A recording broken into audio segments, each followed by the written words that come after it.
Halo teman-teman, kembali lagi bersama saya Nela. NIM 2022-63026. Pada video kali ini kita akan membahas sedikit tentang stereonet, mencari nilai plong, tren, dan besar sudut perpotongan. Yang pertama, apa itu stereonet?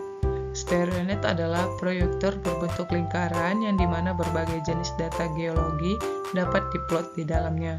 Pada stereonet itu sendiri terdapat berbagai bagian, yaitu yang pertama pole. Pole terdiri dari dua bagian, yaitu North Pole dan South Pole. Selain memiliki kutub, stereonet juga memiliki garis-garis yang biasa disebut grid. Nah, grid ini terbentuk dari perpotongan antara small circle dan great circle. Small circle itu adalah garis yang melintang atau garis lintang, sementara great circle adalah garis bujur.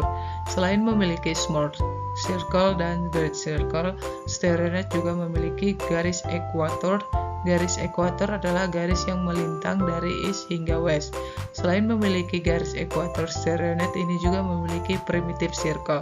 Primitive circle adalah garis lingkaran terluar dari stereonetnya.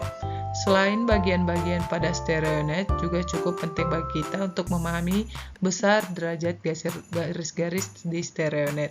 Garis stereonet ini memiliki besar derajat antara garis tipis ini dengan garis berikutnya sebesar 2 derajat, baik secara lintang maupun bujur, sehingga antara garis tebal yang seperti ini bernilai 20 derajat. Kemudian stereonet juga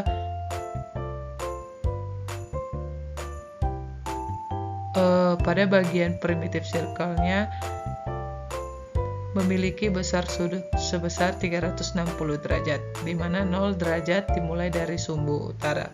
Sedangkan untuk garis ekuatornya sendiri memiliki kisaran 0 sampai 90 derajat, di mana 0 derajat terletak pada east atau west dan 90 derajatnya berada pada pusat lingkaran.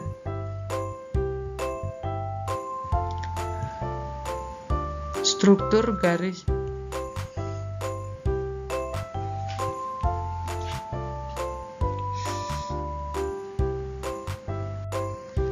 yang kedua, apa itu proyeksi stereografis? Proyeksi stereografis adalah gambaran dua dimensi dari permukaan bola yang sebenarnya merupakan permukaan setengah bagian bola. Ya, bagian bola yang di bawah. Nah, di mana itu digunakan sebagai tempat orientasi geometri, bidang, dan garis nantinya. Sehingga diketahui stereografis meliputi plotting data 3 dimensi berupa bidang dan garis ke dalam permukaan 2 dimensi, yaitu stereonet.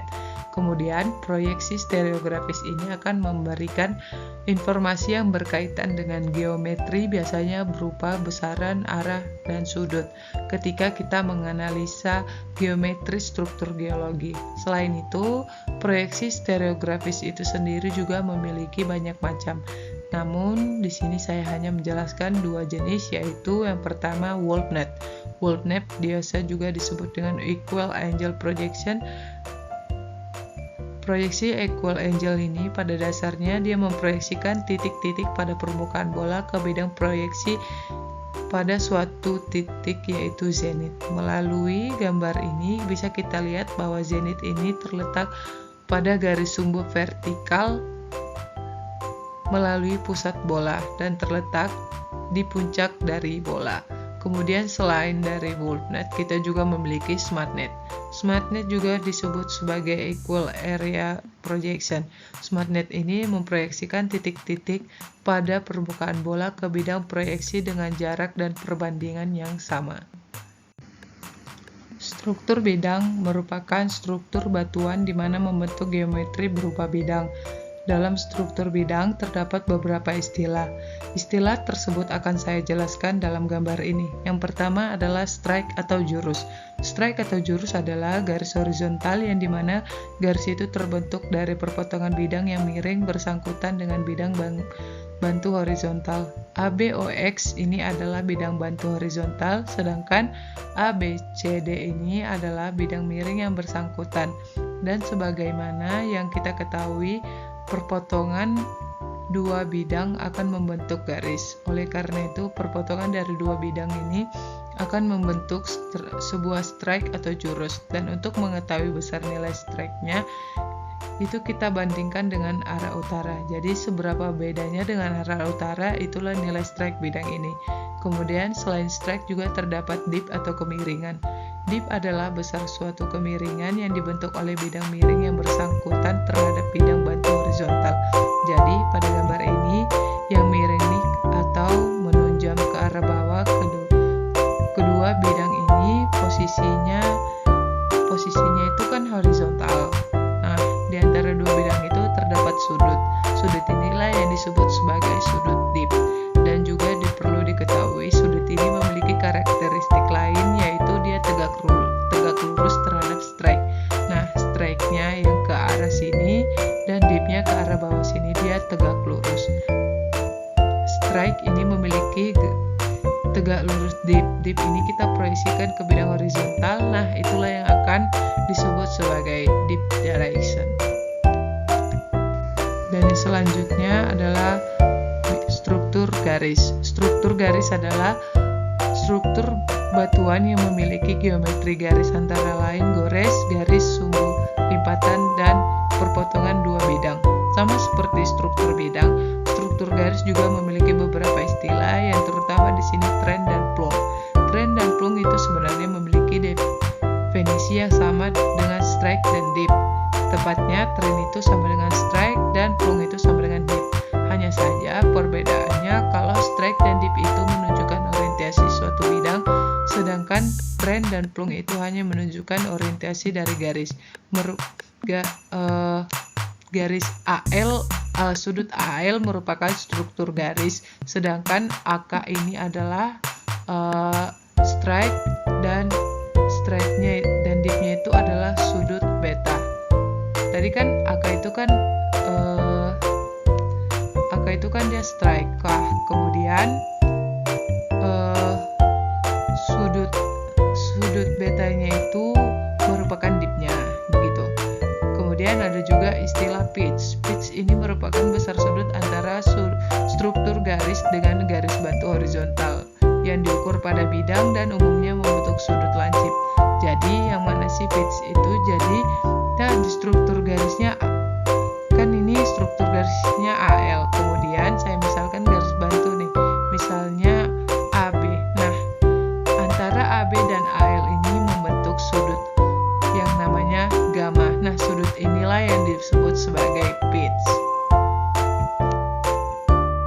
Baiklah teman-teman, sekarang kita akan masuk ke dalam pengerjaan pencarian nilai plong, strand, dan sudut perpotongan. Sebelum itu berikut bahan-bahan yang kita butuhkan. Yang pertama, stereonet wall mat, jenis wall mat begini. Kemudian kertas kalkir A4 dan alat tulis serta paku payung. Yang pertama yang kita kerjakan yaitu membentuk garis terluar atau primitive circle-nya sesuai dengan stereonetnya begini. Begini, garis terluar. Kemudian kita menuliskan arah mata anginnya. Pertama ini north, east, south, dan west. Nah, di sini data yang diberikan yaitu N120is per 50 derajat dan N220is per 30 derajat. Yang pertama, kita tentukan N120is per 50 derajat. Yang pertama kita tentukan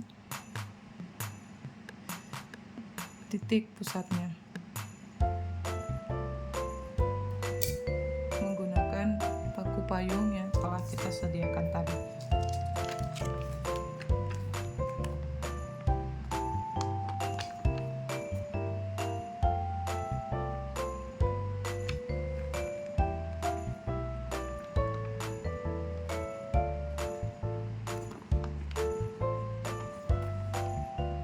sudah, kita masukkan paku kayunya. Nah, dari sini kan kita sudah mengetahui bahwa north itu adalah 0 derajat, east 90 derajat, south 180 derajat, west 270 derajat, dan nanti akan kembali ke 360 atau 0. Kemudian kita tentukan di mana sih N 120 is per 50 derajat itu. Nah, yang pertama kita tentukan di sini kan 90, kemudian tiap garis tebal ini dia nilai angkanya 10 derajat, maka 90, 100, 110, 120. Nah, 110 ada di sini kan teman-teman. Lalu kita putar ke east ya di sini. Kemudian kita cari lagi 50 derajat. East 50 derajat. 10, 20, 30, 40, 50. Nah, di sini maka kita tarik garis. Kita tarik garis begini.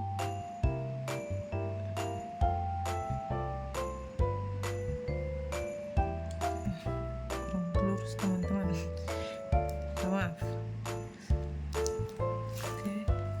Tarik garisnya lurus ya teman-teman.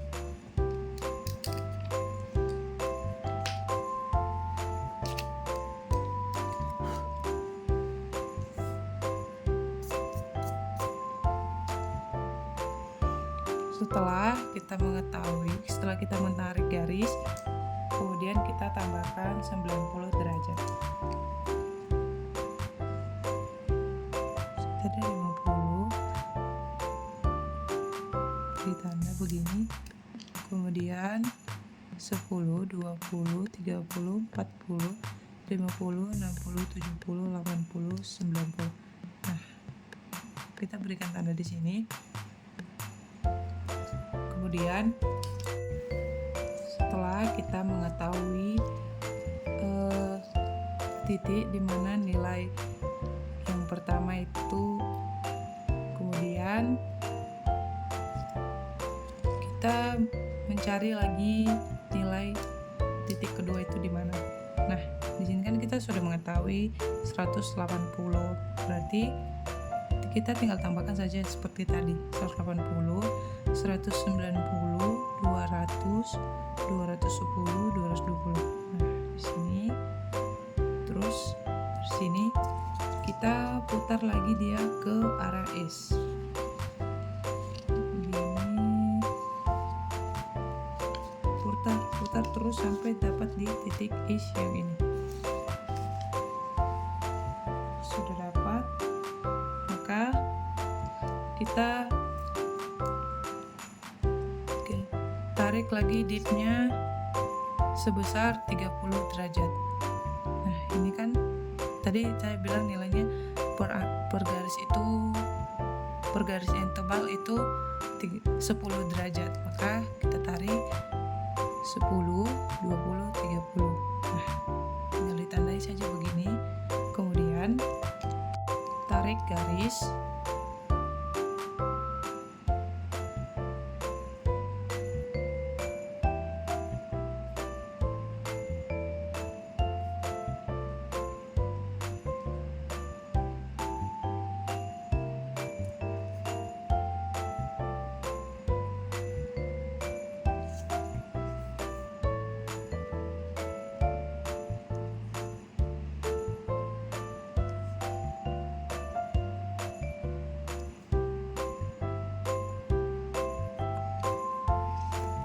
Kemudian tambahkan 90 derajat. 10, 20, 30, 40, 50, 60, 70, 80, 90.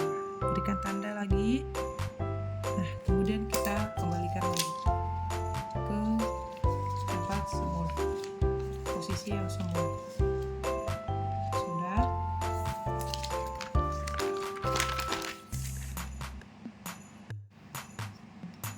Setelah dapat garis perpotongannya, maka kita garis.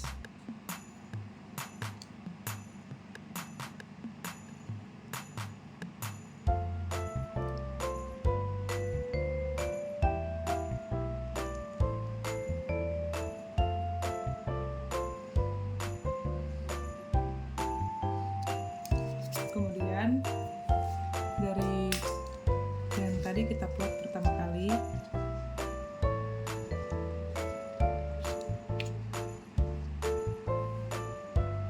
sini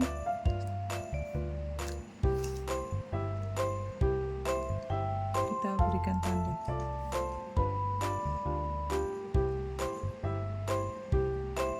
Setelah mengetahui sudut perpotongannya, maka garis ya teman-teman, kembalikan dulu ke semula, kemudian garis.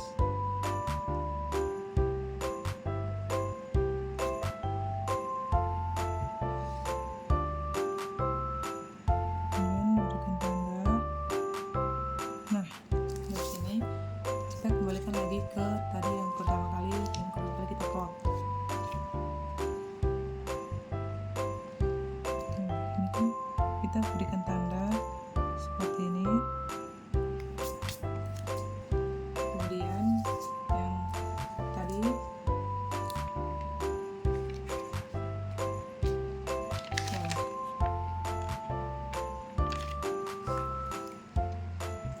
yang di sini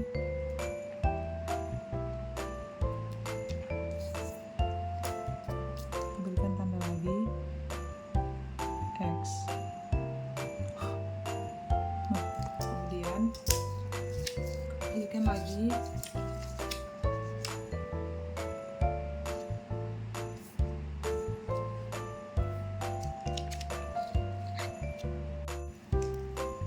kemudian kita tarik garis.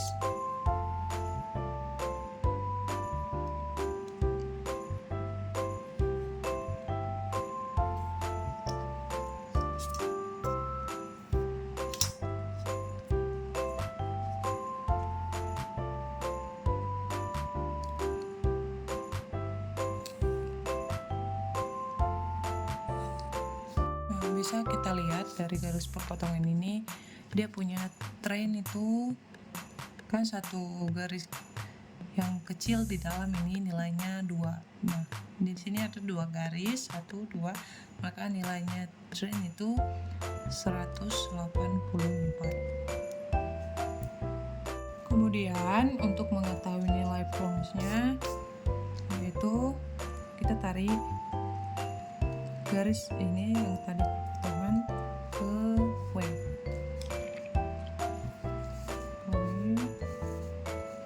Kemudian setelah ditarik begini, maka kita hitung nilainya dari sini ke sini berapa. Ini kan 10, 10, 20, 20, 20, 1, 2, 3, 26.